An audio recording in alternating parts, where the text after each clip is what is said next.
মহিলাম লইলেন আল্লাহ সুবহানাহু ওয়া তাআলা অগণিত শুকরিয়া এবং কৃতজ্ঞতা আদায় করছি, যিনি আমাদেরকে তার পবিত্র ঘরে এসে পবিত্র মাগরিব নামাজ আদায় করে পবিত্র কালাম পাক থেকে তেলাওয়াত করবার বলবার সুন্দর তৌফিক দান করেছেন। হৃদয়ের গভীর থেকে অন্তঃস্থল থেকে শুকরিয়া আদায় করছি, আলহামদুলিল্লাহ। আজ সূরা তাওবার 25 থেকে 27 নম্বর আয়াত তেলাওয়াত করেছি। সরল অনুবাদ আল্লাহ তাআলা ইরশাদ করেন, অবশ্যই আল্লাহ রাব্বুল আলামিন তোমাদেরকে অনেক স্থানেই সাহায্য করেছেন, বিশেষ করে হুনাইন দিবসে, যখন তোমাদেরকে তোমাদের আধিক্যতা পছন্দ লাগিয়েছিল, ভালো লেগেছিল, কিন্তু তোমাদের এই আধিক্যতা তোমাদের কোনো উপকার করতে পারে নাই, বরং তোমাদের জন্য পৃথিবীর ভূপৃষ্ঠ সংকীর্ণ হয়ে গিয়েছিল আর তোমরা পৃষ্ঠ প্রদর্শন করেছিলে। অতঃপর আল্লাহ রাব্বুল আলামিন তার রাসূলের উপর এবং মুমিনদের উপর সাকিনা তথা শান্তি নাযিল করলেন এবং তিনি এমন কিছু সেনাবাহিনী সৈন্যদল পাঠালেন যেগুলোকে তোমরা দেখোনি, আর তিনি কাফেরদেরকে শাস্তি দিলেন, এটাই ছিল কাফেরদের প্রতিদান। অতঃপর তিনি তওবা কবুল করলেন তাদের যাদের তিনি ইচ্ছা করলেন, আর আল্লাহ রাব্বুল আলামিন ক্ষমাশীল, পরম ক্ষমাশীল, পরম করুণাময়।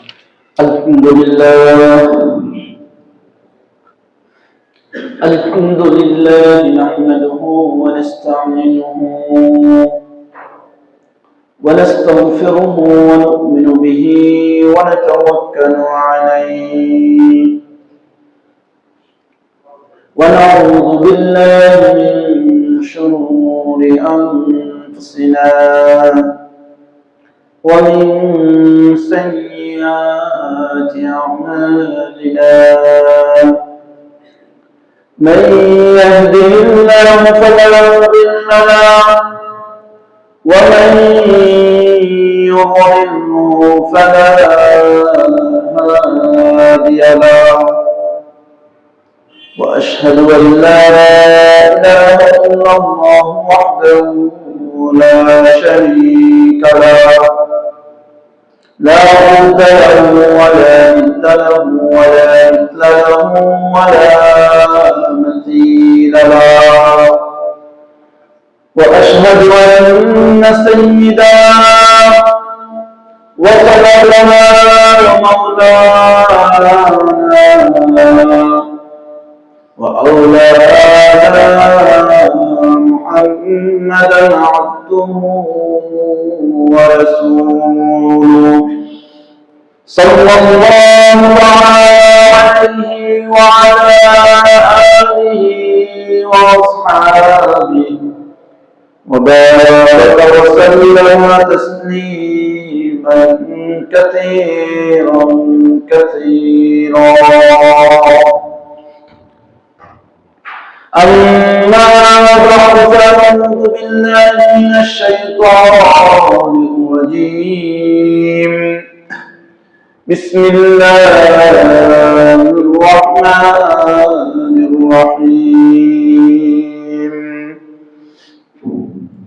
لقد نصركم الله في مواطن كثيرة ويوم حنين إذ أعجبتكم كثرتكم فلم تغن عنكم شيئا وضاقت عليكم الأرض بما رحبت ثم وليتم مدبرين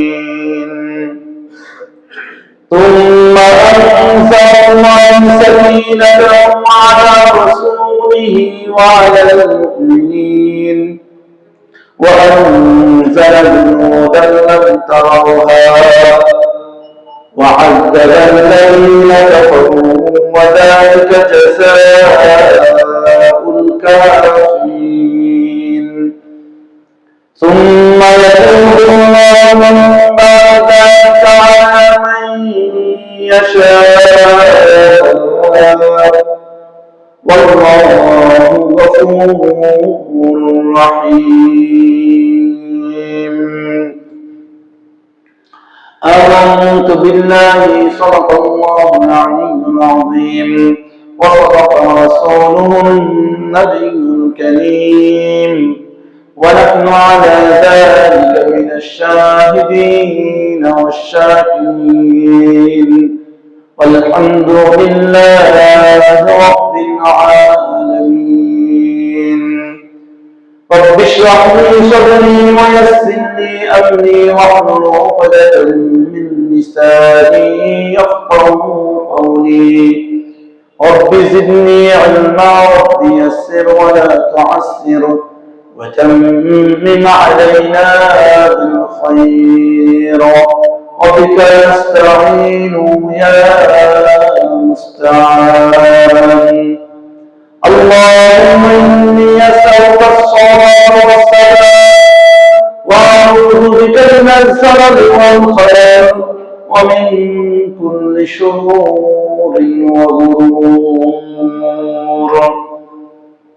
মহান রব্বুল আলামিনের মহিয়ান দয়ালু আল্লাহ সুবহানাহু ওয়া তাআলা অগণিত অসংখ্য শুকরিয়া এবং কৃতজ্ঞতা আদায় করছি, যিনি আমাদেরকে তার এই পবিত্র ঘরে এসে পবিত্র মাগরিব নামাজ আদায় করে পবিত্র কালাম পাক থেকে তেলাওয়াত করবার বলবার সুন্দর তৌফিক দান করেছেন।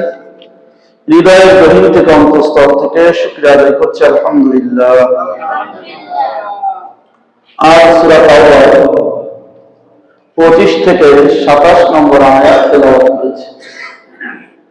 সরল অনুবাদ আল্লাহ তাআলা ইরশাদ করেন,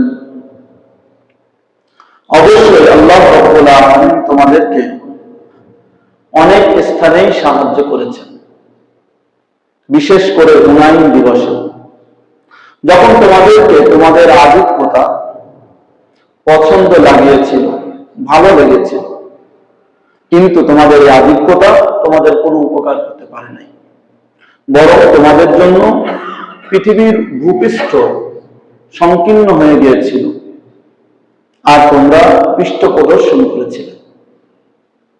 অতঃপর আল্লাহ রাব্বুল আলামিন তার রাসূলের উপর এবং মুমিনদের উপর সাকিনা তথা শান্তি নাজিল করলেন এবং তিনি এমন কিছু সেনাবাহিনী সৈন্যদল পাঠালেন যেগুলোকে তোমরা দেখোনি, আর তিনি কাফেরদেরকে শাস্তি দিলেন। এটাই ছিল কাফেরদের প্রতিদান। অতঃপর তিনি তওবা কবুল করলেন তাদের যাদের তিনি ইচ্ছা করেন, আর আল্লাহ রাব্বুল আলামিন ক্ষমাশীল, পরম ক্ষমাশীল, পরম করুণাময়। আজকের আয়াতগুলি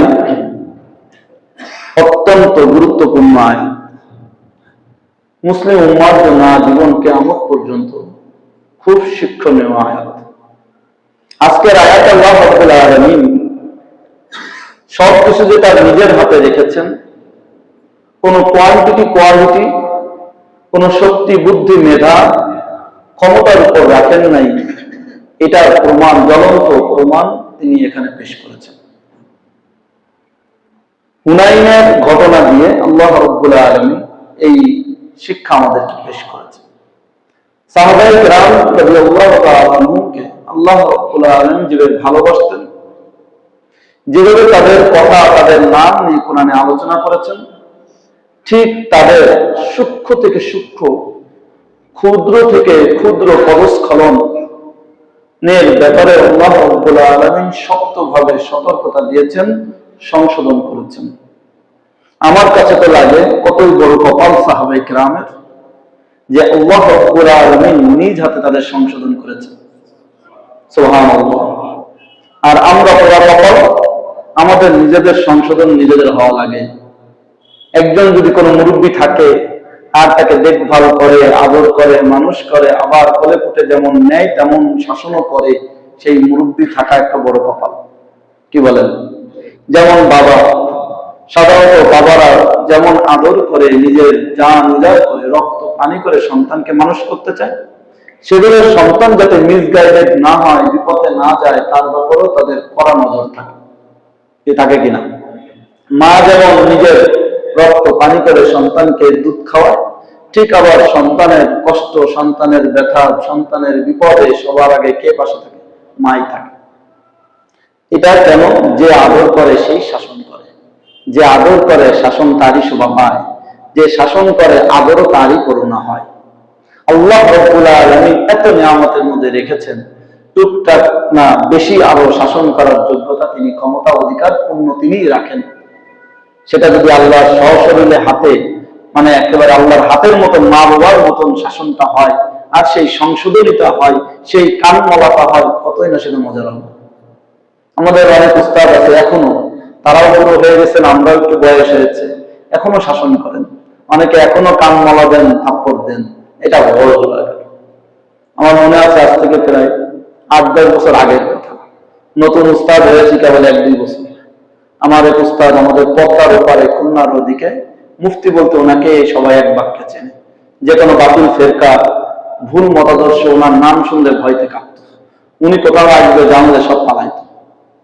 এরকম অনেক বিজ্ঞ বড় আলেম, হুজুরের অনেক অবদান আমার আরবি ভাষা আর ইসলামী শরিয়ার বিষয়গুলো শেখার জন্য। তো হঠাৎ করে একদিন ফজরের পর আমার মাদ্রাসায় হাজির, এসে আমাকে আরবি গ্রামারের একটি গ্রামার জিজ্ঞাসা করেছে। তার 4টা জিনিস বলতে, আমার 3টা বলছে, একটা মনে আসে না। সবার সামনে আমাকে দিছে এক থাপ্পড়, কান মলা। ছাত্ররা তো খেপে গেছে, কোন হুজুর এসে আমাদের হুজুরে মারে, এরা তো এখনো জানে না কে আসছে। আরো ফজরের পরে হঠাৎ করে হচ্ছে, মনে মনে খেপতেছে। পরে আমাকে বলছে আর কি যে হুজুর আমরা তো খেপছি, কে লোক এসে আপনারে থাপ্পড় মারে আর কান মলা দেয়, এই বুড়ো কে? বুঝেন না কথা? ছাত্র তো, কিন্তু আমাদের ছাত্ররা আমাদের কমান্ডিং মেনে চলে, আমাদের এ মেনে চলে, ওরা কিচ্ছু বলে নাই। দেখি হুজুর কি বলে, দেখে যে হুজুর হাসে, হুজুর আরো তার কাছে কি নত হয়ে যাচ্ছে, তাহলে হচ্ছে দালমকুচ কালা হয়, তাহলে কিছু আছে এই থাপ্পড়ের মধ্যে। অনেক সময় এই থাপ্পড় গুলো আশীর্বাদ হয়, এটা আনন্দের থাপ্পড়, এটা শাসনের নয় মূলত। তারপরে যদি শাসন হয়, এটার জন্য শিক্ষা। কেন আমি একটা গ্রামারের একটা অংশ ভুলে গেলাম, এটা তো আমার জন্য ঠিক নয়। বুঝেন না এই কথা? এটা আমার জন্য শিক্ষা। আমাদের মুরব্বীরা, আমাদের বড়রা, আমাদের মা বাবা যেমন আমাদের শিক্ষা দেয়, আমাদের আল্লাহ তাআলাও আমাদেরকে শিক্ষা দেবে। এটা আমাদের জন্য বড় জিনিস। কিন্তু মনের মধ্যে যদি রোগ থাকে, মনের মধ্যে যদি বেয়াদবি ভাব থাকে, তাহলে সে শিক্ষাটা গ্রহণ না করে উল্টা যায়। যেমন মুনাফিকরা আল্লাহ রাব্বুল আলামিনের সংশোধন না নিতে যায়, বিপরীত দিকে যায়, এটা মুনাফিক। মা বাবার শাসন না নিয়ে বিপরীত দিকে যায়, এটা বেয়াদব সন্তান, কুসন্তান। উস্তাদের শিক্ষকের শিক্ষা না নিয়ে বিপরীত দিকে যায়, এটা কুছাত্র, বেয়াদব ছাত্র। ওলামায়ে কেরামের দিক নির্দেশনা না নিয়ে বিপরীত দিকে যায়, ওগুলো বেয়াদব উম্মত, ওগুলো কুকুর উম্মত, ওগুলো সুউম্মত না।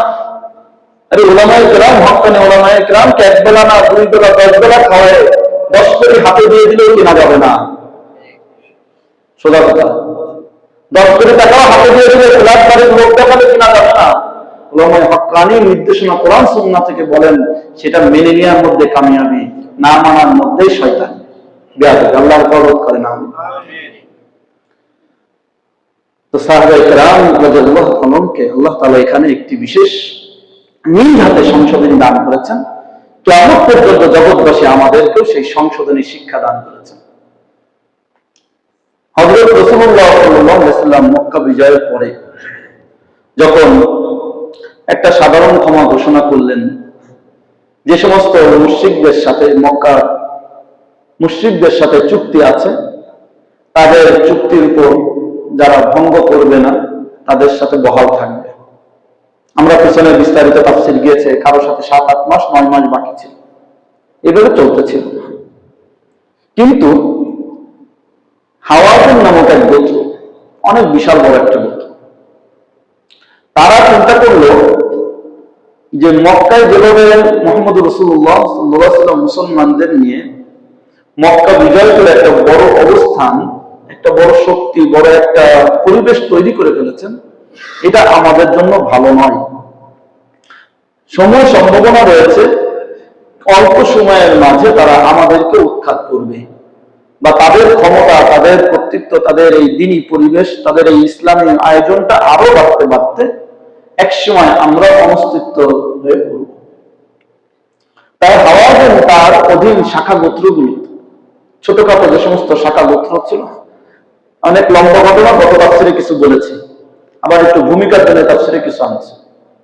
তো তাদের যে শাখা গোত্রগুলো ছিল তাদের কাছে বিভিন্ন চিঠি লিখলো, সংবাদ পাঠালো, প্রস্তাব পেশ করলো যে তোমরা প্রস্তুত হও, মুসলমানদের বিরুদ্ধে তাদেরকে সামনে এগোতে দেওয়া যাবে না, আতুর ঘরে তাদের বিজদার ভেঙে দিতে হবে, যাতে সামনে তারা আর জমায়েত না হতে পারে, শক্তিশালী হতে না পারে, গড়ে উঠতে না পারে, আমাদের অস্তিত্বের যাতে আঘাত না করতে পারে। এই সমস্ত চিন্তা করে তারা কি করলো, তাদের বিভিন্ন শাখার কাছে পৌঁছে দিল। তাদের এই চিঠিপত্র পেয়ে শাখা গোত্রগুলো সব এক জায়গায় জমা হলো, এক জায়গায় একত্রিত হলো। সেখানে তায়েফের তাদের শাখা গোত্র ছিল দুইটা বিশেষ, যারা তায়েফে থাকতো। এরা অর্থশালীও ছিল খুব, এবং আপনার টাকাওয়ালাও ছিল। এই হাওয়াজেন গোত্র, এদের শাখা গোত্রগুলো মোটামুটি ভালো অর্থশালী ছিল। এর মধ্যে থেকে তায়েফে অবস্থানকারী বিশেষ করে দুই শাখা বনু সাকিফ, এরা বলল যে না, এটা হতে পারে না। কারণ হলো মুসলমানরা ইতিমধ্যে অনেক শক্তি অর্জন করে ফেলেছে, বিশেষ করে মক্কা বিজয়ের মাধ্যমে মুসলমানদের শক্তিটা বেড়ে গিয়েছে। এখন এদের সাথে যুদ্ধ করা আমাদের বুদ্ধিমানের পরিচয় হবে না, বুদ্ধির কাজ হবে না, বরং এটা দ্বারা কেমন যেন আত্মঘাতী হামলা হবে, নিজেদের উপরে নিজেদের হামলা হবে। আমরা তাদের সাথে পেরে উঠবো না। বিশেষ করে মুহাম্মদ রাসূলুল্লাহ সাল্লাল্লাহু আলাইহি ওয়াসাল্লামের সাহাবীরা, তার সঙ্গীরা তাকে যে পরিমাণ মহব্বত করে, ভালোবাসে, তারা জান দিয়ে প্রাণ দিয়ে আমাদেরকে পর্যদস্ত করবে। এখনই ভালো আছে, ঠান্ডা মাথায় আছে, যা ইচ্ছা তাই করে খেতে পারতেছি, মাল টাকা পয়সা নিয়ে শান্তিতে আছি, এই বড় বাচ্চাকে আঘাত দিয়ে লাভ নেই, সহজ ভাষায় আর কি, আমাদের ভাষায়। অতএব এই যুদ্ধে বা এদের বিরুদ্ধে যাওয়ার দরকার নাই। কিন্তু কে তার কথা শুনে? এদের মাত্র একজন দুইজন এই মত প্রকাশ করেছে। এদের শাখা গোত্র প্রায় জমা হয়েছিল সে সময় 100 মতন খালি গোত্র, শাখা গোত্র। তাহলে সংখ্যা কত হবে? তাফসীরের কিতাবগুলোতে বিভিন্ন এতে লিখেছে যে বলেছে বনু সাকিফ নয়, বনু কাআব এবং বনু কিলাব, তারা দ্বিমত প্রকাশ করে যে এই যুদ্ধ করা যাবে না। যাই হোক, তাদের এই 100 শাখা গোত্র তারা মিলে প্রায় একত্রিত লোক সংখ্যা হলো 24 থেকে 28,000। কোন বর্ণনায় 24 আছে, কোন বর্ণনায় 28 আছে। কোন বর্ণনায় বলেছে মূল যোদ্ধা ছিল 4,000, বাকি সব কিছু নিয়ে তারা নেমে পড়েছে। আবার বনিতা, শিশু, বৃদ্ধ, আবার বনিতা সব নিয়ে নেমে গিয়েছে। তাই সেই হিসাবে তাদের সংখ্যা 24 থেকে 28,000-এ দাঁড়িয়েছে। তো বিশাল বড় একটা উম্মত নিয়ে তারা এখানে কি করলো, এগিয়ে পড়লো। ইবনে হাজার আসকালানী বড় ঐতিহাসিক এবং বড় মুহাদ্দিস, বুখারী শরীফের একেবারে প্রধানতম ব্যাখ্যাকার বলা হয় ইবনে হাজার আসকালানী। অনেক বড় হাদিস কি বলে ব্যক্তিত্ব ছিলেন, ওনার প্রায় 6-7 লাখ হাদিস মুখস্থ ছিল, এরকম একজন ব্যক্তি। ইবনে হাজার আসকালানী কোন হাদিসের ব্যাপারে যদি বলে এই হাদিস আমি পাই নাই, তাহলে মুহাদ্দিসিন উলামায়ে কেরাম মনে করে এই হাদিস দুনিয়ায় নাই, এরকম পর্যায়ের উনি ব্যক্তি। এবং বুখারীর সবচেয়ে গ্রহণযোগ্য ব্যাখ্যাকার হলো ভাষ্যকার ইবনে হাজার আসকালানী, ফাতহুল বারী। এই ফাতহুল বারীতে উনি যেটা লিখেছেন উলামায়ে কেরাম জানেন বা বোঝেন যে এটা কত গুরুত্বপূর্ণ কিতাব। ইবনে হাজার আসকালানী এটাই প্রাধান্য দিয়েছেন যে 24 থেকে 28,000। আচ্ছা, আর লড়াইকারী ছিল হলো নওজোয়ান, মানে লড়াকুর জওয়ান যুবক ছিল হলো 4,000। যাই হোক, নবী সাল্লাল্লাহু আলাইহি ওয়াসাল্লামের কাছে এই খবর পৌঁছে গেল যে হাওয়াযিন গোত্র তার শাখা গোত্রদেরকে নিয়ে বিশাল বাহিনী নিয়ে নবী সাল্লাল্লাহু আলাইহি ওয়াসাল্লাম এবং সাহাবায়ে কেরামের উপর হামলার জন্য প্রস্তুতি নিচ্ছেন। এটা শুনে নবী সাল্লাল্লাহু আলাইহি ওয়াসাল্লাম হযরত আত্তাব বিন উসাইদ রাদিয়াল্লাহু তাআলা আনহুকে আমির বানিয়ে এবং হযরত মুআয ইবনে জাবাল রাদিয়াল্লাহু তাআলা আনহুকে ইসলামী শিক্ষা দানের জন্য দায়িত্ব দিয়ে মক্কার কুরাইশদেরকে কিছু আহ্বান জানালেন যে তোমরা আমাদেরকে কিছু অস্ত্রপাতি ধার দাও, কিছু অস্ত্রপাতি দরকার আমাদের, উট, ছাগল, কি বলে ঘোড়া, কিছু তরবারি, বল্লম ইত্যাদি দরকার, কিছু আমাদেরকে ধার দাও। কুরাইশদের মধ্যে থেকে কেউ কেউ এটা রাজি হলো না যেমন কুরাইশের যে বড় বড় 7-8 নেতা ছিল, তার মধ্যে একজন উমাইয়া, আবু জাহেলের মতন উমাইয়া, সাইবা। এই উমাইয়ার ছেলে সাফওয়ান ইবনে উমাইয়া, সে বলল মুহাম্মদ ধান্দা করতেছে আমাদের অস্ত্রগুলো গসব করে ছিনতাই করে নিয়ে দখলে নিয়ে আমাদেরকে দুর্বল করার বা আক্রমণ করার, অতএব এটা দেওয়া যাবে না। নবী সাল্লাল্লাহু আলাইহি ওয়াসাল্লাম বললেন যে হ্যাঁ, তোমরা ভুল বুঝতেছো, তোমাদের মিসগাইড হচ্ছে।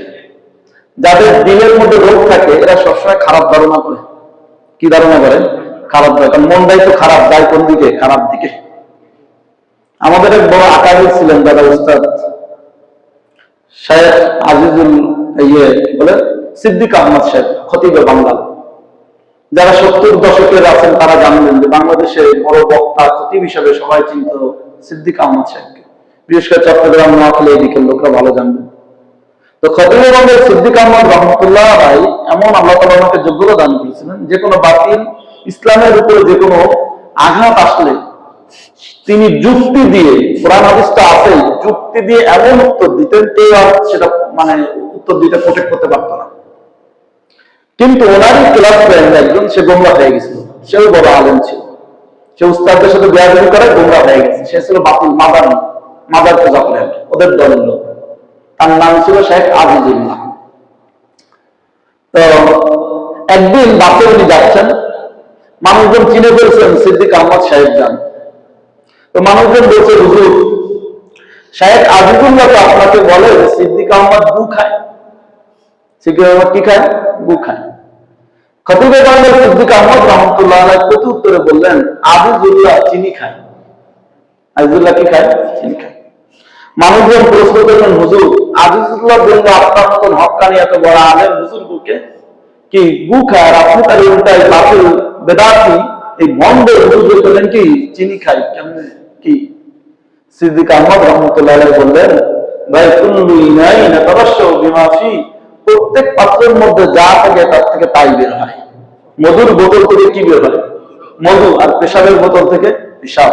তা আজিজুল্লাহ তো গু খায় তাই মুখ দিয়ে বেরিয়েছে গু, আমি তো চিনি খাই তাই মুখ দিয়ে বেরিয়েছে চিনি। সুবহানাল্লাহ। দেখেন এবার আর কোন উত্তর দিতে পারবো? কত সুন্দর প্রতিরোধ করে দিয়েছেন। এইটা তোমার যোগ্যতা ছিল। এখন ওরা তো চিন্তা করে খালি চিন্তা মারামারি আর কাটাকাটি, বুঝলেন এই কথা? এই জন্য এরা নবী সাল্লাল্লাহু আলাইহি ওয়াসাল্লাম সাহাবায়ে কিরামের ব্যাপারে আপত্তি তুললো। সাফওয়ান ইবনে উমাইয়া সামনে সামনে করে বলল, আপনারা ধান্দা করছেন আমাদের অস্ত্র নিরস্ত্র করার জন্য। কি বল, বুঝলেন না এটা? নবী সাল্লাল্লাহু আলাইহি ওয়াসাল্লাম উত্তর দিলেন, না, তোমরা ভুল বুঝতেছো। তোমাদেরকে নিরস্ত্র করা আমাদের উদ্দেশ্য নয়। আমরা তোমাদের থেকে একটু যুদ্ধের জন্য ধার নিব, পরবর্তী আবার তোমাদেরকে দিয়ে দিব। এটা শুনে সে প্রায় 100 তরবারি ধার দিল। 100 তরবারি কি দিছে? ধার দিছে। এরপর আরেকজন নওফল ইবনে হারিস 3000 নেজা বল্লভ, এগুলো 3000 সে ধার দিয়েছে। ইমাম জুহরি রাহমাতুল্লাহ আলাইহি বর্ণনা মতে নবী সাল্লাল্লাহু আলাইহি ওয়াসাল্লাম সাহাবায়ে কেরামকে আহ্বান জানিয়ে দাওয়াত দিয়ে যে সংখ্যা পেয়েছিলেন জিহাদের জন্য তা প্রায় 14000 ছিল। এর মধ্যে 12000 ছিল মদিনার আনসার সাহাবী, আর 2000 ছিল মক্কা এবং মক্কার আশপাশের সাহাবায়ে কেরাম। এই 12000 সাহাবীকে 2000 সাহাবীকে তুলাকা বলা হয়। যাই হোক, শাওয়াল মাসের 6 তারিখ নবী সাল্লাল্লাহু আলাইহি ওয়াসাল্লাম এই 14000 সাহাবীদেরকে নিয়ে যুদ্ধের উদ্দেশ্যে বের হয়ে গেলেন এবং ঘোষণা দিলেন যে আগামীকাল আমরা খায়র বনি কিনানা নামক স্থানে সবাই অবস্থান করব। সেই মোতাবেক সবাই 14000 সাহাবী জিহাদের জন্য বের হয়ে নবী সাল্লাল্লাহু আলাইহি ওয়াসাল্লামের সাথে রওনা হলেন। এদিকে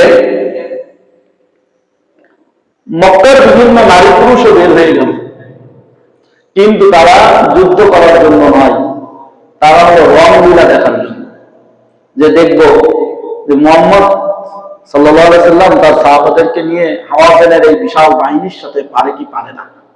তারা একটু মজা নেওয়ার জন্য দেখে। কোথাও যদি কোনো জ্ঞানদান ভাবে কেউ হলো মজা নেওয়ার জন্য দাঁড়ায়, লোক কিন্তু বেড়ে যায়, কিন্তু হকের কথা বলার লোক পাওয়া যায় না। বরং আরো তখন কিছু সুশীল সৃষ্টি হয়। কেন দরকার ছিল আপনার বলা? চুপ থাকতেন। কি এরকম আছে কিনা? অমুক করে এরকম কিছু সুশীল হয়ে যায়, কি আছে না নাই? জালেমরা যখন জুলুম করে তাদের প্রতিবাদ করে না, সেগুলো চোখেও দেখে না, সেগুলো মনেও রাখে না। যখন জালেমের প্রতিরোধ হয় তখন এসে সুশীল সাজে। ভাই জালেমরা এটা করলেন কেন? জালেমরা এতদিন শেষ করছে তা তো দেখেন। কি আছে কিনা এরকম সুশীল? এরকম রং দেখার লোকও আছে। আল্লাহ হেফাজত করে না, আমিন। এই লোকগুলোর কারণে সমস্যা বেশি হয়। যাই হোক, এদের মধ্যে থেকে একজন ছিল, তার নাম সাইবান ওসমান। তিনিও আপনার পরবর্তী অবশ্য তিনি মুসলমান হয়েছিলেন।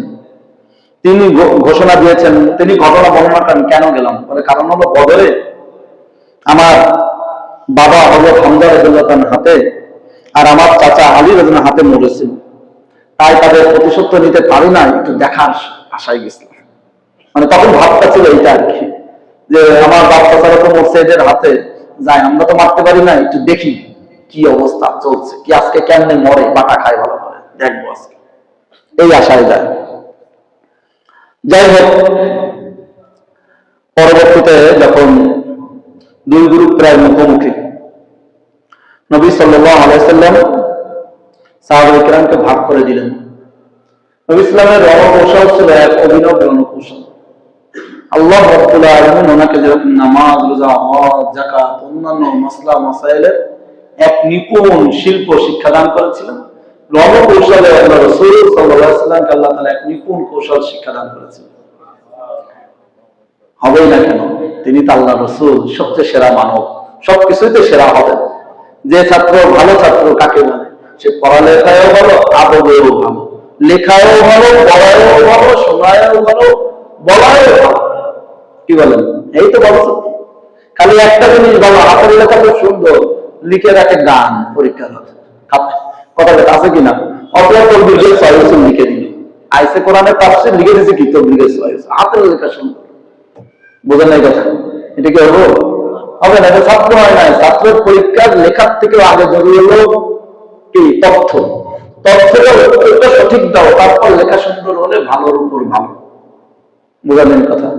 কিন্তু তথ্য দিলে ভুল, হাতের লেখা সুন্দর, কাজ হবে? কাজ হবে না। গায়ে ময়লা, জামা পড়ছেন দামি দামি, 10,000 টাকার পাঞ্জাবি পড়ছেন, কিন্তু সব চুলে দাড়িতে সব ময়লা, গন্ধ আসে গাছ থেকে। কি বলেন? এই জামাটা ওই গন্ধকে ঠেকাবে? গন্ধকে ঠেকাবে না। আর জামা যদি পরিষ্কার হয়, এই শরীর যদি পরিষ্কার হয়, পবিত্রতর হয়, আর জামাটা যদি সিরাপাতা তালিযুক্ত হয়, তাও দাম আছে না নাই? সমাজ থেকে গ্রহণ করবে। এই জন্য দামি জামা গায়ে দিলেই মানুষ দামি হতে পারে না।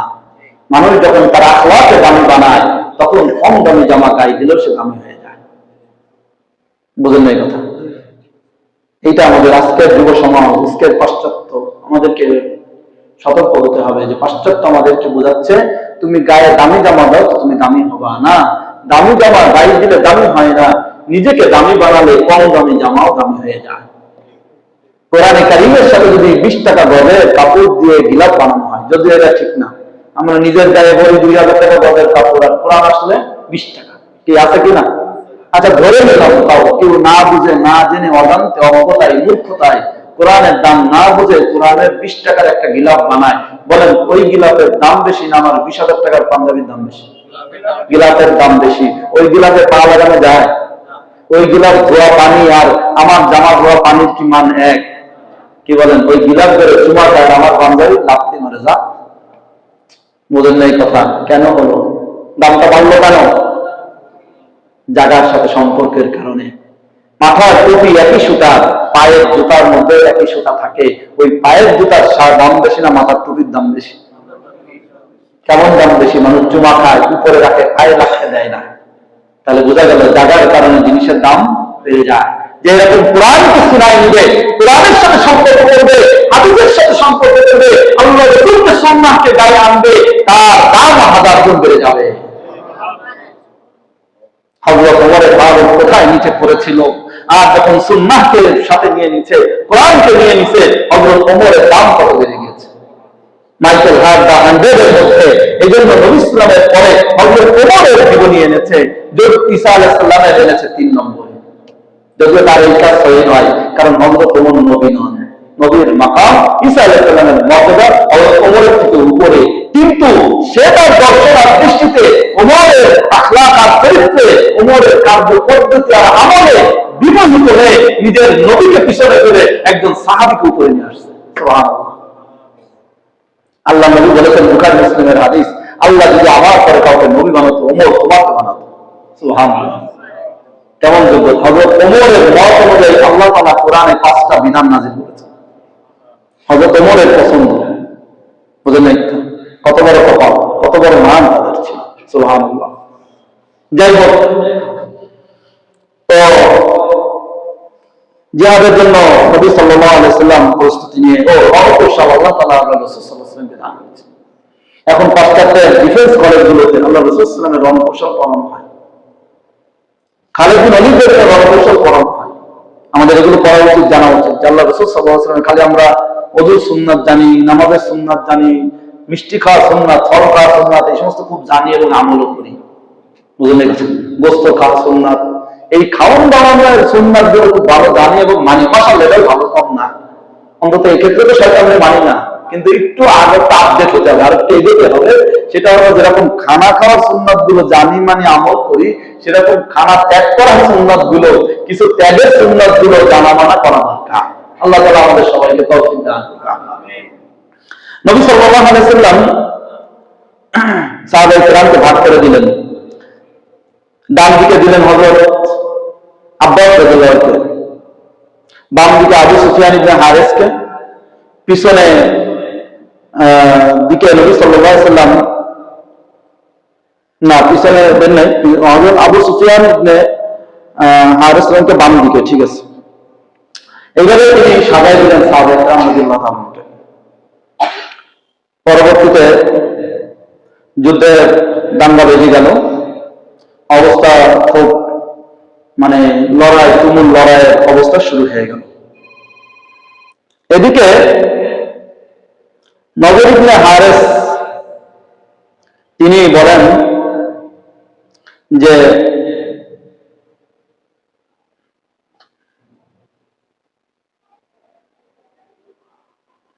নবী ইবনে হারিস এক ব্যক্তি, সে বলল হুনাইনে যখন আমি গিয়েছি, যাওয়ার পরে আমার দিলের মধ্যে আল্লাহ নবী সাল্লাল্লাহু আলাইহি ওয়াসাল্লামের মহব্বত এসে গেল।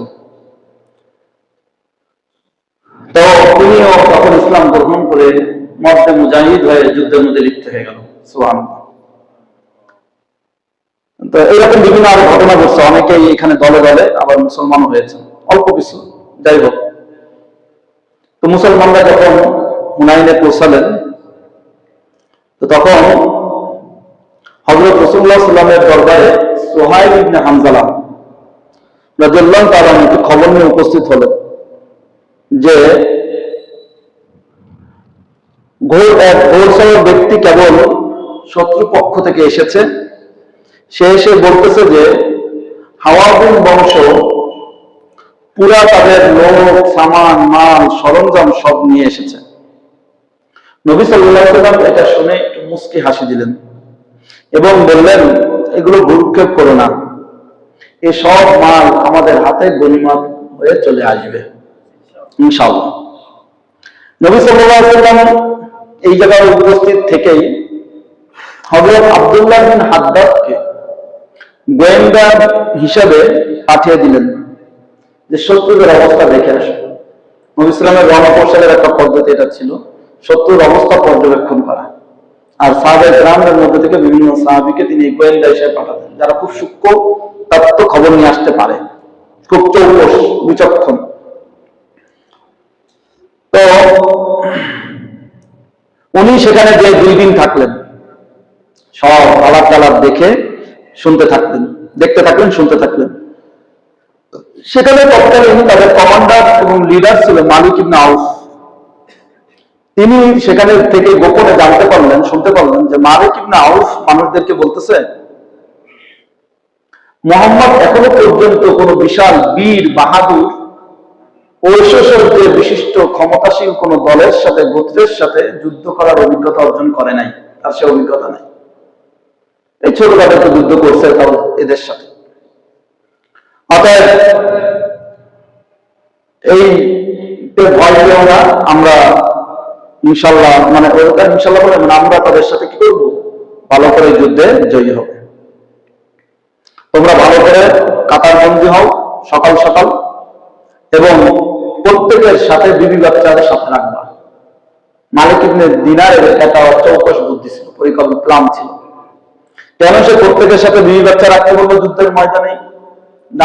ডানে বা বিবি বামে বাচ্চা, এভাবে কেন রাখতে বললো? তার বুদ্ধি হলো যদি তুমুল লড়াই শুরু হয় আর যদি না মানে কোনো না কোনো ভাবে পর্যদস্ত হওয়ার হারার সম্ভাবনা থাকে, তো বিবি বাচ্চার আশায় তাদের কি বলে তাদের মানে কি বলা যায় মায়ায়, তাদের মায়ায় সে যুদ্ধ রেখে পালাবে না। বুদ্ধি কি দেখেন? আমার বিবি বাচ্চা এখানে কেন পালাই? এখানে যদি কথা আপনার সাথে বিবি বাচ্চা থাকে আর আল্লাহ না করে আগুন ধরে তো রেখে পালাতে পারবে?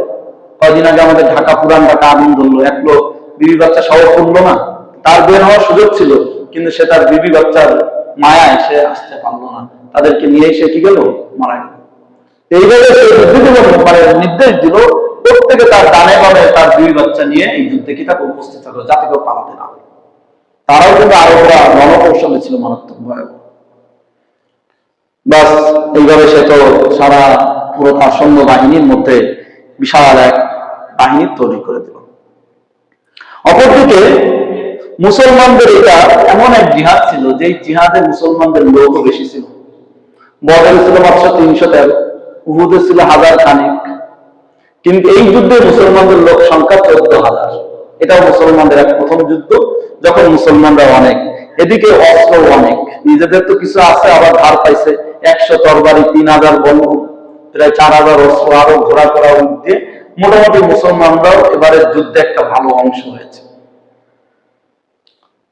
তো এর কারণে আপনার মুসলমানদের মধ্যে একটা ভাব আসে মনে মনে, কেউ তো মুখেও বলে ফেলছেন দু একজন কিছু মানুষ, আজকে আমাদের সাথে আর পারবে না। বুঝলেন, আগে তো ছিল 313 তরবারি ছিল 8 খান, 1000 অস্ত্র শস্ত্রের সাথে, এগুলো আমরা মানে মনে করছিলাম পারবো না বা ইত্যাদি। কিন্তু এবার আমরা কি, এখন আমরা অনেক, বলে না ফাল্গুনে আমরা 2 জন হবো, 14 ফেব্রুয়ারি 2 জন হবো, তাই লোক বেড়ে যাবে আমাদের অনেক। বুঝলেন এই কথা? মাথায় চিন্তা নাই। কি বলেন? এই সমস্ত ক্ষেত্রে কি এসে যায়, একটু মনের মধ্যে ভাব এসে যায়, স্বাভাবিক, এটা স্বাভাবিক প্রক্রিয়া, এটা কোনো খারাপ কিছু নয়, মানুষ। এখন আজকে আমরা এই করলাম, যদি এমন হয় 2 তলা 3 তলা ভরে গেছে, ভাব হয় আরে বাপরে বাপ আমরা এখন অনেক। বুঝলেন এই কথা? একটু ভাব আসছে, একটু মনের মধ্যে আসছে, স্বাভাবিক প্রক্রিয়া, যখন লোক আমরা একটু কি বেশি। আল্লাহ রাব্বুল আলামিন এটা পছন্দ হয় নাই। যে ও মুমিনরা, তোমরা ভরসা আল্লাহর উপর না করে সংখ্যার উপর করতেছ। অথচ সাহাবায়ে কেরামকে সংখ্যার উপর ভরসা করা লোক না আল্লাহর উপর, কিন্তু এতটুকু আল্লাহর কাছে পছন্দ হয় নাই। তোমরা তো সেই লোক না, তোমরা তো এই 1400 বছর পরে বাংলাদেশের ছোটখাটো মুমিন মুসলমান না, আমাদের মতন বাংলা চোরা না, তোমরা তো আমার সাহাবী, আল্লাহ রাসূলের সাহাবী। আরবিতে একটা কায়দা আছে, হাসানাতুল আবরার সাইয়্যাতুল লিল মুকাররাবিন। নেককারের কোনো ভালো আমল, নেককারের কোনো ভালো আমল আল্লাহর নৈকট্যপ্রাপ্ত বান্দাদের জন্য সেটা গুনাহের মতো, সেটা অপরাধ। কিন্তু কাজটা নেই, মানে আল্লাহ যে যত কাছে দেয় তার কাছে আল্লাহর দাবিও কত বেশি। আম্বিয়া আলাইহিস সালাম ইস্তেগফার বেশি কেন করতেন? গুনাহ করতেন, উল্টাপাল্টা নাটক দেখতেন, সিনেমা দেখতেন, উল্টাপাল্টা করতেন, তাই ইস্তেগফার বেশি করতেন 100 বার। আম্বিয়া আলাইহিস সালাম যত জিকির আজকার, যত তেলাওয়াত আমাদের থেকে তো বেশি করতেন। নবী ইসলাম পা ফলাইতেন, আর আমাদের তো আঙ্গুল তো দূরের কথা, গাও ফলে না। যাই হোক, মানে গা মানে সময় হবে না। তো এই যে এত ইবাদত করতেন, ইবাদত করে আমাদের মাকাম স্তরকে উপরে দেখতেন।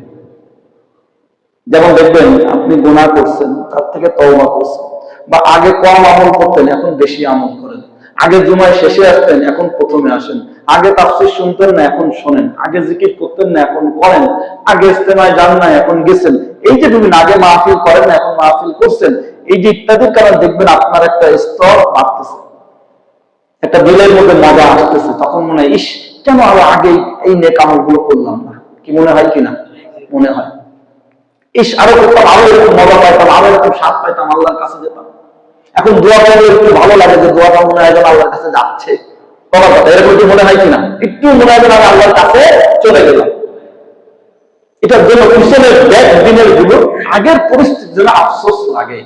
আম্বিয়া আলাইহিস সালাম এরকম গুনাহ করেন নাই, কিন্তু জিকির আজকার ইবাদতের মাধ্যমে এত মাথামুক্ত, পরে নিচের মাকামের জন্য আফসোস করতেন। এই জন্য ইস্তেগফার করতেন, আল্লাহ আরো তো আগে এই জিকির করে আমি ওই মাকামে থাকার কথা। বুঝলেন এই কথা? এইভাবে আম্বিয়া আলাইহিস সালামরা ইস্তেগফার এই জন্য করতেন, মাকাম। তো এই হিসাবে উনি আল্লাহর কথা মনে করতেন নিজেকে। নবী তো রব্বানা বলা করছেন, কি পড়েছেন কিনা? বুঝলেন এই কথা? উনি তো রব্বানা লা তুআখিযনা ইন নাসিনা ওয়া আখতানা, এই সমস্ত দোয়াগুলো আমরা নবী রাসূল থেকে শিখছি। উনি কি কি দোয়া করছেন আমাদের মতো? কিচ্ছু তো করেন নাই, কাফেও করেন নাই, কোন কাজ ছিল নাই। তাহলে কেন এগুলো করছেন? ওনার কাছে এই মাকামটা, নিচের মাকামটা ওনার কাছে লজ্জাস্কর, অপরাধ, আল্লাহর কাছে ওইটা। বুঝলেন না এই কথা? যে যত আল্লাহর কাছে যায় তার ইবাদত বেড়ে যায়। এই যে বুজুর্গারা দিন ইবাদত বেশি করে না, কেন করে? তো কম করলেও হইতো, কারণ আল্লাহর সাথে সম্পর্কের কারণে। ইমাম আযম আবু হানিফা রাহমাতুল্লাহ নামাজ বেশি পড়তেন, নফল বেশি পড়তেন। কেন? শুকরিয়া আদায়, আল্লাহ আমাকে যে ইলম দিলেন, এই খেদমত দিলেন, এই কাজের জন্য বাড়াই করি, ইবাদত বাড়াই করি। বুজুর্গারা দিন তেলাওয়াত কোরআনের বেশি করতেন, জিকির বেশি করতেন। কেন? আল্লাহর শুকরিয়া আদায়ের জন্য। এই জন্য দিনের পথে যত আসবে আমলের তত বেড়ে যেতে হবে। কম করলে আল্লাহ নাকশ হয়। দেখবেন একটা ছোট্ট বিপদ দিয়ে দেয়, বা বড় বিপদ, কেন তুই জিকির কমাই দিলি কেন? অথচ কিন্তু গুনাহ করে নাই। দেখবেন ওলামায়ে কেরাম বা বুজুর্গরা দিনও বিপদে পড়ে, তো অনেকে মনে করে কি রে হুজুর তো মনে কিছু তো আল্টো করছে, কথা আর কি আল্টো একটা করছে, কি তার জিকির কমাই দিছে, তাহাজ্জুদ বাদ দিছে, অথবা অন্য কোনো নফল কমাই দিছে, হয়তো কোনো একটা ছোট্ট সুন্নাত ছুটে গেছে হুজুরের, এই জন্য আল্লাহ খান বিপদ দিয়ে দিচ্ছে। এই বিপদ দিয়ে আল্লাহর উদ্দেশ্য আবার ফিরায় আনা। অনেক সময় আমরা অনেকে একসাথে চললে কেউ ভুল করলে একটা খোঁচা দেয়, খোঁচা দেয় এটা করিস না, হুজুরের সামনে এটা বলিস না, ওইটা করিস না। এই খোঁচা দেওয়ার উদ্দেশ্য কি? সংশোধন করা, সংশোধন করা। এটা বিপদ দেওয়া আমাদের সংশোধন করা। আল্লাহ রাব্বুল আলামিন এরকম মাঝে মাঝে কি দেন? খোঁচা দেন। হাদিসের মধ্যে আসছে মুমিনের প্রতি 40 দিনের বিপদ আসবে। আল্লাহ পুরো শান্তিতে থাকতে দিব না, তাহলে তো মুমিন থাকবো না, তা আরামে শয়তানে চলে যাবে। বুঝলেন এই কথা? এই জন্য বিপদ আসা খারাপ নয়, মুমিনের জন্য ভালো। আরো বেশি কান্নাকাটি করবে, আরো আল্লাহর কাছে যাবে। যাই হোক, তো এই যে বলতেছিলাম যে অনেক কাছের মানুষ অনেক সময় অনেকে বলে তোর সাথে আমি রাগ কেন, রাগ কেন, কি করছি আমি, মারছি, গালি দিছি? না। তো এটা ফোন করিস নাই কেন আমারে? ও দোস্ত, আসলে বলি সরি দোস্ত, কুটি কুটি মস্ত, লম্বা লম্বা দাড়ি, কুটি কুটি মস্ত, তুমি আমার দোস্ত। আমি আসলে তোমার ফোন করতে কি গেছি, দোস্ত বুঝে গেছে, ব্যস্ত ছিলাম, তাফসীরে ছিলাম, আজকে সারাদিন মিষ্টি খাইছি, বিয়ে খাইছি, আজকে দোস্ত তোমার ফোন দিতে পারি নাই, সরি সরি। কি হয় কিনা? আচ্ছা, আর একজন ফোন দরকার বিলারে বিরক্ত হয়ে যায়, ফোন দেয় কেন, কথা কথা আর কি, জিনিসটা বোঝেন এই কথা। এটা হলো মিষ্টি সম্পর্কের মধ্যে একটু ঘাটতি, নাকি বোঝেন এই কথা? আল্লাহ রাব্বুল আলামিন বান্দার সাথে এরকম মিষ্টি সম্পর্ক আছে, ওই মিষ্টি সম্পর্ক একটু ঘাটতি হলে আল্লাহ খান পোষা দেয়। তা আল্লাহ রাসূল সাল্লাল্লাহু আলাইহি ওয়াসাল্লাম সাহাবায়ে কেরামের সাথে আল্লাহর সম্পর্ক ছিল মিষ্টি সম্পর্ক, নাকি টক জালের আমাদের মতন মিষ্টি সম্পর্ক? একটু ভুল, আল্লাহ ভুল না, মানে কি বলবো, মানে এইরকম একটু এটা কোন দিস নাই কেন, এটা আল্লাহ তাআলা পছন্দ করেন। তো সাহাবায়ে কেরামের ভরসা পূর্ণ আল্লাহর উপর আছে, কিন্তু তারপরে একটু মনের মধ্যে আসছে সংখ্যা, আজকে তো আমরা অনেক বেশি, আজকে আমরা অনেক বেশি, আজকে আমরা 14,000, আগে ছিলাম 300, খয়রাতে যুদ্ধ করছি, মানে বুঝনের কথা, এখন একটু কি বেশি। এই কথাটা মনে আসলো কেন? আল্লাহর পছন্দ হয়, আল্লাহ রাব্বুল পছন্দ দ্বারা এটা সংশোধন করতে হবে। কারণ এই জিনিস মনের মধ্যে থাকবা, আর জান্নাতের উচ্চ মাকাম পাওয়া হবে না। তোমাদের জন্য তৈরি করে রাখছে তো জান্নাতের উচ্চ মাকাম, এইগুলো পাক পবিত্র করে নিতে হবে। ছাত্র যদি ভালো হয়, অঙ্ক ভুলতে হওয়া দূরের কথা, অঙ্ক লেখাও গানে গানে দেখা হতে দেয় না। বুঝাতে পারছি কিনা? আমাদের মাদ্রাসাতে আমরা আছি এরকম ভালো ছাত্র, কোন চুল পরিমাণ ভুল আমরা ছাড় দেই না। তোমার ভুল হবে কেন? তোমার এই উচ্চারণটা ভুল হবে কেন? তোমার এই টানটা কম হবে কেন? বুঝলেন এই কথা? কেন? তুমি তো ভালো, তোমার সব ভালো হতে হবে। কথা বুঝাতে পারেন এই কথা? এটা ভুল করা না, এটা যাওয়া না। আমার ছেলে একদিন মার কাছে খালি ভুল বেশি ধরেন, আমার হুজুরও তো এত ধরে না। বুঝলেন কথা? পরে আমি বললাম, শোন, তোর হুজুর তো গড়ে দেখে 30 জন 50 জন একসাথে পড়ায়, সবাই এই মানে চল চল চল থাকো। আমি তো চাই তুমি হলো সবচেয়ে সেরা ছাত্র হওয়া, তুমি খালি ফার্স্ট হলে হবে না, তুমি কি হবে সব দিক দিয়ে সেরা হবা। কোরআন কারীমের একটা জিনিস তোমার একটা মুক্তা ভুল যাবে না, তাই তোমার আমি ধরি।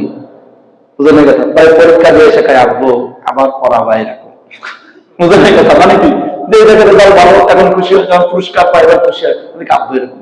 মুমিন যখন এরকম বিপদে পড়ে, কোনো কষ্ট করে, যখন দেখে যে আবার তার বিপদ আমলের কারণে মান বাড়ছে, কাল্লা এরকম বিপদ আরেকবার দিও। কথা কথা বিষয়টা বোঝেন না এই কথা? যারা সাহাবায়ে কেরাম রাদিয়াল্লাহু তাআলা আনহু রাসূল সাল্লাল্লাহু আল্লাহ তাআলা এটা মিষ্টি শিক্ষা এখানে দেওয়ার জন্য করলেন। ফলে কি হলো, হাওয়া বন্ধুত্ব চারো দিক থেকে হঠাৎ করে হামলে পড়ল, অগত্যা হামলা, যে হামলায় সাহাবায়ে কেরাম দিকবিদিক হয়ে গেল। কি করবে এখন? আমরা এখানে বস, আল্লাহ না করুক চারদিক দিয়ে যদি এসে কিছু একটা হয়ে যায়, দিকবিদিক হবে না? কিসের কোরআন শিখ, কিসের তাফসীর, কিসের হুজুর, কিসের মোবাইল ক্যামেরা, পকেট দেখবো আবুদুল কাবুল, এরকম একটা পরিস্থিতি তাদের সৃষ্টি হয়ে গেল। এই পরিস্থিতিতে অনেকে দৌড় দেওয়া শুরু করল, আবার অনেকে থেকে গেল। কয়জন ছিল? মুহাদ্দিসিন কিরাম, মুফাসসির কিরাম অনেক মত উল্লেখ করেছেন। কেউ কেউ বলেছেন তাদের সংখ্যা 300 ছিল, কেউ বলেছে 100, কেউ বলেছে তারও কম। কিন্তু আল্লাহ রাসূল সাল্লাল্লাহু আলাইহি ওয়াসাল্লাম পিছনে তো ফিরেন নাই, উনি সামনের দিকে চলতেছিলেন, সামনের দিকে চলতেছিলেন। হেফাজতের রাতে আমার মনে পড়ে যখন রায়ত কার এবং বিশাল চারদিক থেকে হামলা শুরু হয়েছিল, আলহামদুলিল্লাহ আল্লাহর রহমত, আল্লাহর ইচ্ছায় আমি সামনের দিকে হাঁটতেছিলাম, সামনের দিকে বরং দৌড়ায় গিয়েছিলাম। আমার চারদিক দিয়ে 4 জন মিলে আমার টান দিয়ে নিয়ে আসছে। সেই ইতিহাস, সেই চিত্রটা আমার এখনো বসে। আমি তখন চিল্লায় বলতেছিলাম, কেন আজকে তো পিছনে যেতে আসি নাই, আমি শের তো পিছনে যেতে বলেন নাই, সামনে যেতে বলেছেন, পিছনে যাবো না। 4 জনের টানের জ্বালায় আর পারলাম না, শক্তি দিয়ে আমার টেনে লেগে গেছে পিছনে। পরে পড়ে গেলাম সাথে সাথে, যাক অনেক পাড়া খাইলাম, সিটাগুলি লাগলো, তো অনেক কিছু। যাই হোক, ওই কথাটা মনে পড়ছে যে নবী সাল্লাল্লাহু আলাইহি ওয়াসাল্লাম সামনের দিকে এগিয়ে থাকেন, পিছিয়ে যান নাই। সাহাবায়ে কেরাম রাদিয়াল্লাহু তাআলা আনহুম কিছু ইসলামের সাথে থেকেছিলেন। ইসলাম যখন এই অবস্থায় দেখলেন, হযরত আব্বাস রাদিয়াল্লাহু দেখে বললেন, ওনার আওয়াজ অনেক বড় ছিল, মানে আমার আওয়াজটাও আল্লাহ দিয়েছে, এক একজনের এক এক আওয়াজ বড়। অনেকেই বড় আওয়াজ শুনে মনে করে হুজুর রাগ হয়েছে, কিন্তু আসলে বলার আওয়াজটাই দিচ্ছে আল্লাহ বড়। কি বলেন? আসে ভাই, আসলে যাদের মনে রোগ তারা দেখতে পায় না, তার চলন দেখাটা কথা আছে না, তখন চলন দেখান কি ভুল ধরবে, ভুল তো আর পায় না, কি হুজুর এত গরম পায় দেখা বলাটাই তো আমার বড়, এই কথাটাই বলতে বড়। হযরত আব্বাস দেখে বললেন, আপনি তো সাহাবায়ে কেরামের আওয়াজ দেন, ও নবীর সাহাবীরা ফিরে আসো, নবী আলাইহিস সালাম তোমাদের জন্য দাঁড়িয়ে আছে, তোমরা ফিরে আসো। ও নবীর সাহাবীরা, যারা তোমরা ওই গাছের নিচে বায়াতের গ্রহণ করেছিলে, তোমরা হুদায়বিয়ায় নবী সাল্লাল্লাহু আলাইহি ওয়াসাল্লামের হাতে হাত রেখে গাছের নিচে বায়াত করেছিলে, সেটা কি ভুলে গেছো? সে বায়াতের কথা কি মনে নাই? যে জিহাদের উপর তোমরা বায়াত করেছিলে, যে শাহাদাতের বর্ণনার উপর তোমরা শহীদ হওয়ার দাওয়াতে তোমরা বায়াত করেছিলে, সেটা কি তোমরা ভুলে গেছো? ফিরে আসো, তোমরা ফিরে আসো। তোমরা কি সেই দানবাকি চুক্তি অঙ্গীকারের কথা ভুলে গিয়েছো? তোমরা ফিরে আসো। আমাদের আল্লাহ রাসূল এখানে উপস্থিত আছেন, তিনি ফিরে যান না, তিনি পলায়ন করেন না, তিনি সম্মুখভাগে এগিয়ে চলছেন। হযরত আব্বাস রাদিয়াল্লাহু তাআলা অবস্থা আল্লাহ তাআলা বিপুল গতির মতো সারা এই যুদ্ধের ময়দানে এই প্রান্তে আওয়াজ পৌঁছায় দিলেন। সুবহানাল্লাহ। পৌঁছানোর মালিককে আল্লাহ। যারা সাহাবায়ে কেরামের সবার কানে কানে চলে গেল, যারা যেখানে যে অবস্থায় দিক বিদিক ছুটে চলছিলেন, সাথে সাথে সবাই সেখান থেকে সাথে সাথে মোড় ঘুরে আবার আল্লাহ রাসূল সাল্লাল্লাহু আলাইহি ওয়াসাল্লামের দিকে ফিরে চলে আসলেন। সুবহানাল্লাহ। এদিকে তো সাহাবায়ে কেরাম যতই হোক, একবার যেহেতু একটা দিক বিদিক হয়ে গেছেন, একটু তো মনোবল বা একটু স্বাভাবিক উল্টা হয় কিনা, একটু গতি কমে যায়, বা একটু আল্লাহ রাব্বুল আলামিন আসমান থেকে হাজার হাজার ফেরেশতা পাঠিয়ে দিলেন। সুবহানাল্লাহ। এদিকে কমান্ডার মালিক ইবনে আউফ পরিবার পরিজন সবকিছু ছেড়ে নিজে আগে পালান দিল। তারা ষড়যন্ত্র করে, আল্লাহ ষড়যন্ত্র করে, পরাজিত অপশক্তি জালেমদের কাজের সব রেখে পালানো। বুঝলেন? বুঝলেন এই কথা? যখন ফেরাউন মরে, তখন কিন্তু ছেলে মেয়ের বাঁচানোর আবেদন করে গেছে, আল্লাহ আমারে বাঁচাও। বুঝলেন এই কথা? কারণ সে তো হলো জালেম, সে অপশক্তি, সে খারাপ লোকের কাজ হলো নিজেকে একা বাঁচা, অন্য চিন্তা সে করে না। সাহাবায়ে কেরাম যখন পানির জন্য নিজে মরে যাচ্ছেন, তারপর পাশের জন্য পানি পাঠাইছেন না? নিজে ছাগলের কল্যাণটা নিজে না খেয়ে পাশের বাড়ি পাঠিয়েছেন না? এটা হলো সাহাবা ওয়ালা ঈমান। সঠিক লোকদের, হক্কানি লোকদের আলামত হলো আমি মরে যাই, আমার ভাই বেঁচে থাকুক। সুবহানাল্লাহ। সাহাবায়ে কেরাম তো মানুষের মেহমানদারি হয়ে থাকতেন, লাইট বন্ধ করে দিতেন। একদিন এক রাতে মেহমান আসছে, ঈশার নামাজের পরে নবী ইসলাম ঘোষণা দিচ্ছে এক বিদেশি মেহমান আসছে, তো তার খানা দানার কি দায়িত্ব নেবে? সাহাবায়ে কেরাম চুপচাপ। সাধারণত এরকম হয় না, আসলে কারো বাড়ি খানা নাই, কেউ তো বলতে পারতেছে না, লজ্জায়। এক সাহাবী বলছে, ইয়া রাসূলুল্লাহ, আমি নিলাম। উনি দায়িত্ব নিলেন, নিয়ে গেলেন। উনিও তো জানেন ওনার বাসায় কি আছে। যে জিজ্ঞাসা করলেন, বিবিকে কিছু আছে? বলে নাই তো। কি আছে তাহলে? কিচ্ছু নাই। আছে বাচ্চাদের। বাচ্চাদের ভূগোল বুঝে ঘুম পড়াই তো, আমাদের ভাষায় বললাম তো। এই চুলায় হাড়ি উঠাই দিল, পাথর দিয়ে পানি গরম লাগাই দিল, বাচ্চারা মনে করছে খানা হচ্ছে।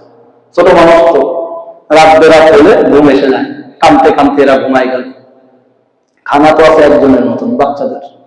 এখন এই একজন মেহমানকে কিভাবে খাওয়াবে? মেহমান তো দেখবে আপনি খান কিনা, ঠিক দেখে কিনা, মেজবানও খাই কিনা। কেউ যদি আসে দেখে, হুজুর আপনি একটু খান, ভাই আপনিও খান, আমি খাবো পরে কোন, আপনি খান, কথা কথা এরকম আছে না? স্যার কি করবে? ও বুদ্ধি করলেন, ঠিক আছে লাইট বন্ধ করে দিবা, বাতি বন্ধ করে দিবা। সেই যুগে তার এরকম নয় যে ল্যাম্প বাতি ছিল, বাতি বন্ধ করে দিবা। আর ওইদিকে চাপড় চাপড় আওয়াজ করলাম, মানে আমরা খাচ্ছি, থালা বাতি খালি নড়াচড়া করবা, বোঝা যাবে আমরাও খাওয়াই আছি, আর তেল শেষ। তখন তার বলতে পারবে না, ওই পাশে তো কারেন্ট জ্বলে, এখানে কারেন্ট নাই কেন? ওই যুগে তো আমার বাঁচাইছে, বাতি বন্ধ হয়েছে, তেল শেষ, বাতি। ওই সাহাবীকে করে খেয়ে চলে গেছে। উনি তো জানেন না, উনি তো বিদেশ থেকে আছেন, ক্ষুধার্ত।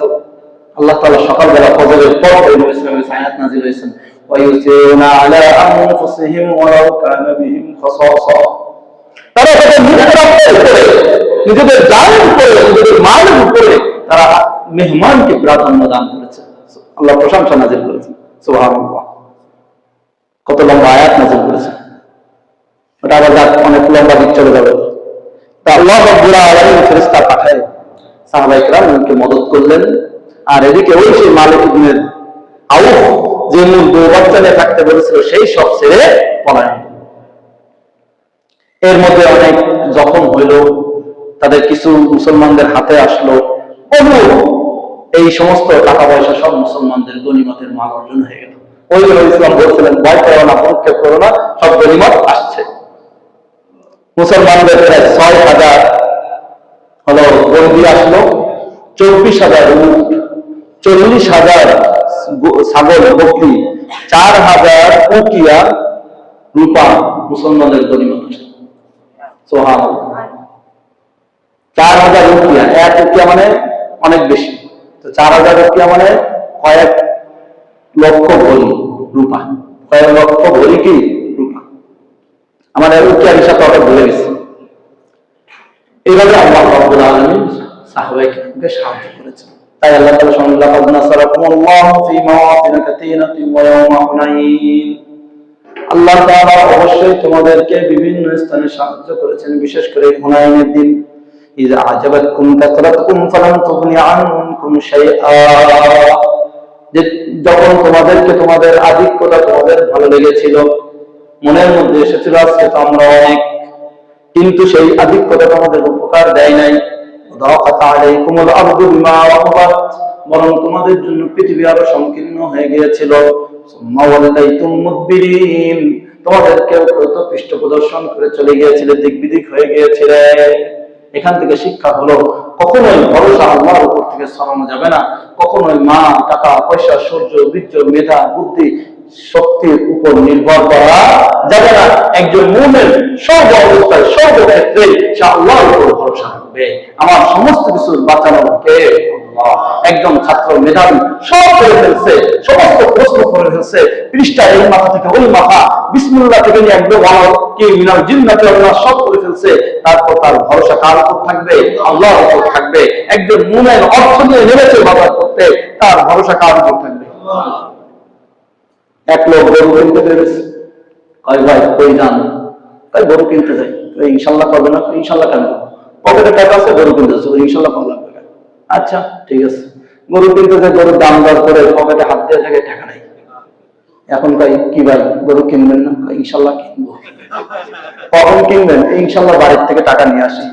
রাস্তায় কই ভাই? ইনশাল্লাহ বাড়ি যাই। এখন সব ইনশাল্লাহ, এর আগে কি নাই ইনশাল্লাহ নেই। তো গুতের বললে আমরা ইনশাল্লাহ ইনশাল্লাহ বলি, আর এর আগ পর্যন্ত বলতে চাই না। আসলে ইনশাল্লাহ কি পরে হবে না আগে হবে? আমাদের আবার একটা আছে, আমরা কোন জায়গায় কোন শব্দ বলতে তাও জানি না। আমাদের যদি জিজ্ঞেস করে ভাই ভালো আছেন, ইনশাল্লাহ ভালো আছি।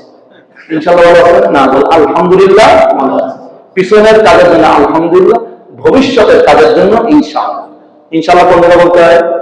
ভবিষ্যতে, যে হ্যাঁ আমি এখন বাসায় যাবো ইনশাআল্লাহ, আমি এখন এই কাজ করবো ইনশাআল্লাহ। আর পিছনে পড়েছি আলহামদুলিল্লাহ। মাগরিব পড়েছেন? আলহামদুলিল্লাহ পড়েছি। এশা পড়েছেন? না, ইনশাআল্লাহ পড়বো। বোঝা গেছে কথা? ইনশাআল্লাহ কোন জায়গায়? সামনের কাজে। আর আলহামদুলিল্লাহ কোন কাজে? পিছনের কাজে। আলহামদুলিল্লাহ একটা মাসলা শিখলো কে? আর ইনশাআল্লাহ আরো সামনে শিখবো। এই ধারা চলবে। আল্লাহ রাব্বুল আলামিন আমাদের তৌফিক দান করুন। আমিন। সুম্মা আনজালাল্লাহু সাকিনাতাহু আলা রাসূলিহি ওয়া আলাল মুমিনিন। আল্লাহ তাআলা শান্তি নাযিল করলেন মুমিনের উপর এবং আল্লাহ রাসূলের উপর। কিভাবে? রাসূল তো সামনেই এগোচ্ছিলেন, তারপরও মানুষজন নাই, একটা মার খেতে পারতেন, কত বিক্ষত হতে পারতেন। এটাও একটা শান্তি আল্লাহ নাযিল করলেন, যে নবী সাল্লাল্লাহু আলাইহি ওয়াসাল্লাম আশ্বস্ত হলেন সাহাবায়ে কেরাম সাথে থাকায়। এটা একটা তাদের শান্তি। আর মুমিনদের জন্য তো শান্তি আছে, যে মুমিনরা দিক বিদিক হয়ে গিয়েছে, হয়তো অনেক হত্যা নিহত শহীদ হতো, বন্দী হয়ে যেত, অনেক কিছু হারাতে পারতো, এমনকি মক্কাও হারিয়ে যেত সেদিন। এগুলো আল্লাহ তাআলা শান্তি নাযিল করলেন। ওয়ানজালা জুনুদাল্লাম তারাউহা, দলে দলে সৈন্য দল পাঠান, যেগুলো এখন এখানে ফেরেশতা পাঠাইলেন। ওয়া'আযাবাল্লাযীনা কাফারু, কাফিরদের শাস্তি দিলেন, ওরা অনেক মরল, ওরা অনেক পর্যন্ত হলো। যালিকা জাযাউল কাফিরিন, আল্লাহ কাফিরদের এইভাবেই শাস্তি দেন। ثم يتوب الله من بعد ذلك على من يشاء والله غفور رحيم। এরপর আল্লাহ তাআলা কাফেরদের মধ্যে মুমিনদের মধ্যে যাকে ইচ্ছা তার তওবা কবুল করেন। মানে তার মধ্যে আবার অনেকে মুমিন হয়, যেমন সাইবা ইবনে উসমান পরে মুসলমান হয়েছে, এরকম অনেকে পরবর্তী মুসলমান হয়েছে। এটা আমরা বুঝাইলাম যে এরপরও যারা মুসলমান মুমিন হবে, ঈমান আনবে, তাদের তওবা আমি কবুল করে নিব। তওবার রাস্তা কখনোই বন্ধ নাই। এটাই ভুল করি, সব তওবা শিখাচ্ছি বা হাজার বার ভুল করো, তাও আল্লাহর দরবারে ফিরে আসো। ঈমানের সাথে ফিরে আসলে আল্লাহ ইনশাআল্লাহ সেটা কবুল করবেন ইনশাআল্লাহ। আল্লাহ রাব্বুল আলামিন আমাদেরকে এই আজকের আলোচনা থেকে শিক্ষা নেওয়ার তৌফিক দান করুন। সর্ব অবস্থায় আল্লাহর উপর ভরসা এবং সকল কাজে তওবা মাগফিরাত নিয়ে চলার তৌফিক দান করুন। আমিন। ওয়া আখিরু দাওয়ানা আলহামদুলিল্লাহ। কি সময় হয়ে গেছে? ঠিক আছে, আজকে তাহলে সুবহানাল্লাহি ওয়া বিহামদিহি আশহাদু আল্লা ইলাহা